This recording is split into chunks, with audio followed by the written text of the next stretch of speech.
উদ্দেশ্যে রেল স্টেশনে এসেছিল? হ্যাঁ, আমরা গতকালকে আমরা আগরতলা রেল স্টেশন থেকে 11 জন বাংলাদেশি নাগরিককে আমরা গ্রেফতার করেছি। এর মধ্যে একজন মাইনরও আছেন। তো অ্যাকচুয়ালি তারা কোনো ভ্যালিড ডকুমেন্ট ছাড়া ওই বর্ডার ক্রস করে আমাদের আগরতলা রেল স্টেশনে চলে আসে। মানে তারা জিজ্ঞাসা করলে বলে কেউ কলকাতা, কেউ বেঙ্গালুরু, কেউ চেন্নাই যাবেন। তো এই জন্য আমরা গতকালকে আমাদের আগরতলা জিআরপি থানাতে তাদের বিরুদ্ধে একটা মামলা নিয়েছি। আমাদের যে 1 জুলাই থেকে বিএনএস যারা চালু হচ্ছে ওই সব কিছু নিয়ে।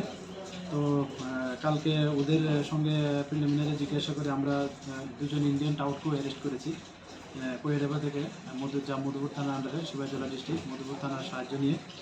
তো আজকে আমরা তাদের মহামান্য আদালতে প্রেরণ করছি উইথ পুলিশ রিমান্ড চেয়েছি।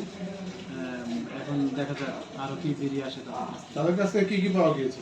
তাদের কাছ থেকে অ্যাকচুয়ালি তাদের সবারই স্মার্ট মোবাইল ফোন আছে এবং কিছু বাংলাদেশি ডকুমেন্ট পাওয়া যায় এবং ইন্ডিয়ান কারেন্সিও পাওয়া যায় তাদের কাছে।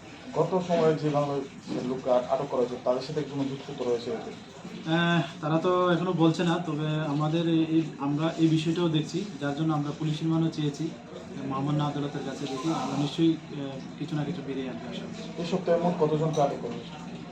এই সপ্তাহ তো এটা আপনারা দেখতে পাচ্ছেন, আমরা 3 দিনে প্রায় 11 জন করে, প্রায় 3 11 33 3 দিনই হয়ে যায়। তো সংখ্যাটা আরও অবশ্যই বাড়বে।